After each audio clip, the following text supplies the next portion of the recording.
Chrissy here. Welcome to the Life Crusher Live broadcast. And boy, am I pumped to be here tonight talking about unhealthy attachments. Now, I'm going to crack into what I mean by that in a minute, but you might be noticing that my surrounds have changed a little bit. I'm back in the office. My little gig up in Shepparton has now finished. And in fact, big news for Psych Chrissy. She is taking a little hiatus from her correctional work. I know. How will I ever survive without my correctional clients? Look, as you guys know, I absolutely love doing my prison work and my group work. And I've just decided that I just need to focus on different areas of my business at the moment. So I'm coming back into business life. You might notice that I've got a little link on this post because it means that Psych Chrissy is working on her health services. And what I've actually been able to do is significantly expand my psychology practice, because if you ever try and ring Psych Chrissy and try and get an appointment, it's a nightmare. And often, there are wait lists that are ridiculously long. That's all about to change. I've got a team of highly professional, skilled psychologists, and we're opening it up. So if you know somebody that has been looking around for some highly professional psychologists in their local area, but they've had various challenges trying to get appointments, sitting on wait lists forever, not really sure whether they like the psychologist that they're with, they're clearly not as cool as Psych Chrissy, well, click the link on the post, guys. Who have we got here watching tonight? If you are watching Psych Chrissy, give me a wave, give me a share.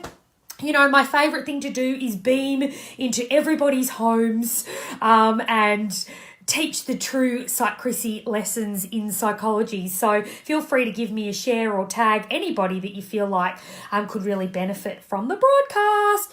Hey, Caitlin. Hey, Barb. Thanks for joining me tonight. Makes me really pumped to see you guys. So I've got a few watchers tonight. Everyone must be down with wanting to know about unhealthy attachments. Is it anyone as cool as Psych Chrissy, Barb? I don't think so. But then again, there's lots of people that would probably, Psych Chrissy would not be their cup of tea. So, unhealthy attachment, guys. So what am I talking about? When I am considering unhealthy, or when I want to refer to unhealthy attachments. Now, unhealthy attachments can be to any type of destructive behaviours, or not just behaviours, or attachment to a certain scenario or situation that for whatever reason we just can't get out of, or we just can't behave differently. So I'm going to give you guys some really cool examples, not cool examples, but, examples of where unhealthy attachments generally occur. Now, I treat a lot of people in my private practice that have quite unhealthy attachments to relationships. Yes, guys, they just stuck in these relationships that are not fulfilling. Now, whether that be an intimate partner relationship, whether it be a friendship, whether it be family member relationships, whether it be work-related relationships, they just bloody get stuck. And a lot of times in private practice, I'm talking to people about their frustrations of, Psych Chrissy, why am I in this relationship? How do I get out? Why have I been stuck in it for such a long time? Or even more complicated than that. They don't even realize that it's the relationship that's causing the turmoil. What they're just noticing is the symptoms of being in that unhealthy relationship. Now, other unhealthy attachments could be unhealthy lifestyle, food, sedentary lifestyle, certain workplaces or work environments, whatever it might be, there's just an inability to disconnect from whatever it is that's causing us a lot of turmoil, pain, frustration, emotional difficulty, and for whatever reason we just can't make sense of our inability to navigate ourselves out of that situation. Now, one of the most common things that I see is that often people present to me with psychological turmoil, and they'll list off some of their reasoning why they feel like they might be experiencing the psychological turmoil. And a lot of the time, sometimes they understand that it might be unhealthy attachments or to destructive behaviours or unhealthy relationships that they're having. But other times they actually don't even realise that.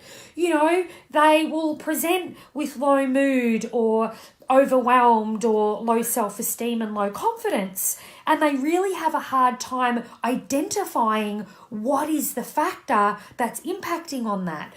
So through therapy we go through this kind of exploration journey, and we test a lot of different hypotheses, and we dig into things and we have a look a little bit further, and more often than not we're able to identify that potentially the reason why you're not feeling your best self or you're not living your best life is because you've got these unhealthy attachments or these dysfunctional relationships that you don't even realize how impactful they're becoming on your emotional well-being and your capacity for living a meaningful life or just being happy day to day. So really the step one is when people come and they start help seeking and they start exploring, well, why do I just feel so shit all the time? It's coming back to identifying what are the unhealthy attachments, the destructive behaviours or the dysfunctional relationships that they're hanging on to, that they need to explore the reasons behind that. And what we can often see is that there's always a function to it.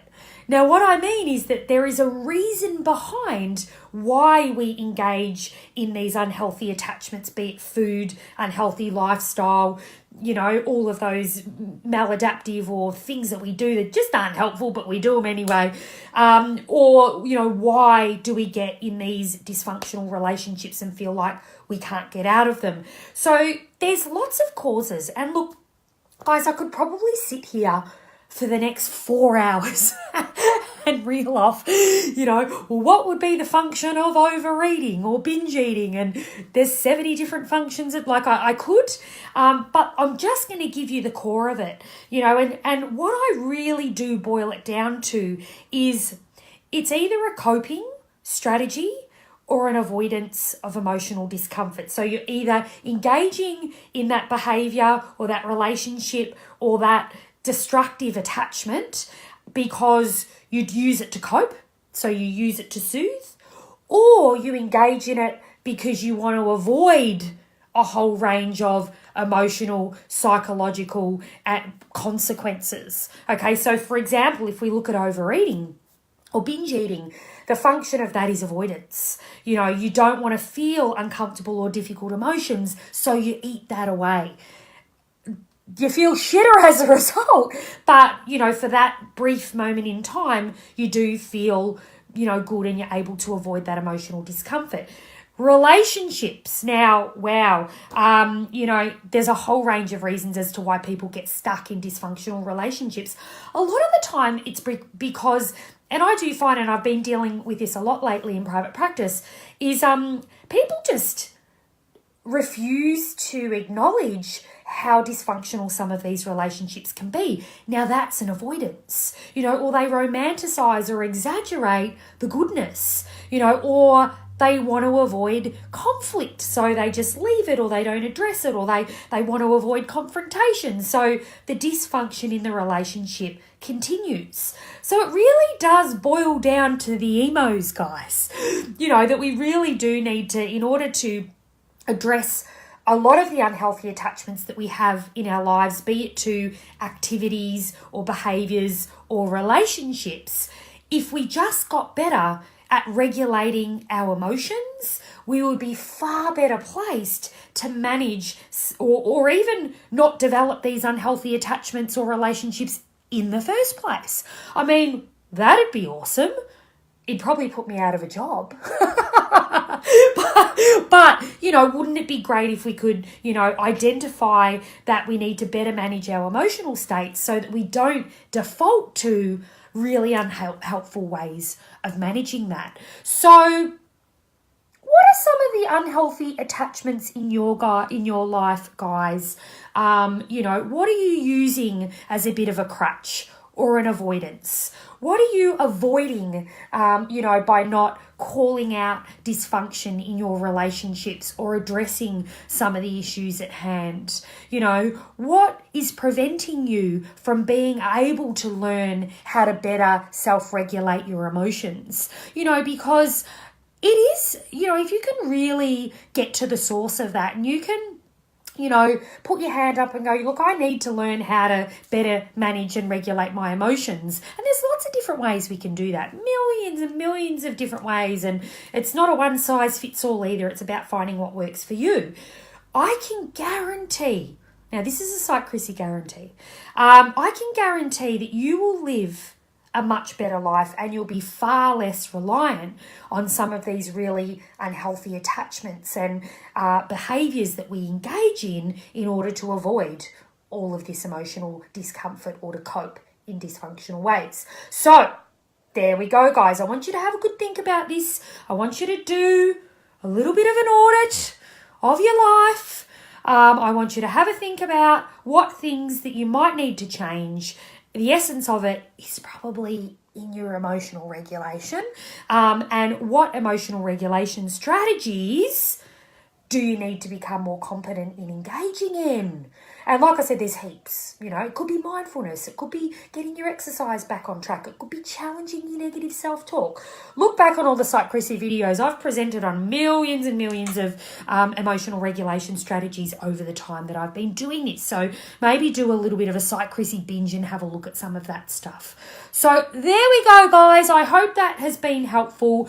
Great, exciting news about the Psych Chrissy Psychology Practice Expansion. I'm, really pumped about getting in there and helping the local community. That's why I built a wellness centre in the first place. So thank you guys for listening. Get out there, start regulating your emails. That's right, Barb. Start doing your mindfulness and you will feel happier. Thank you guys. I will catch you all next week.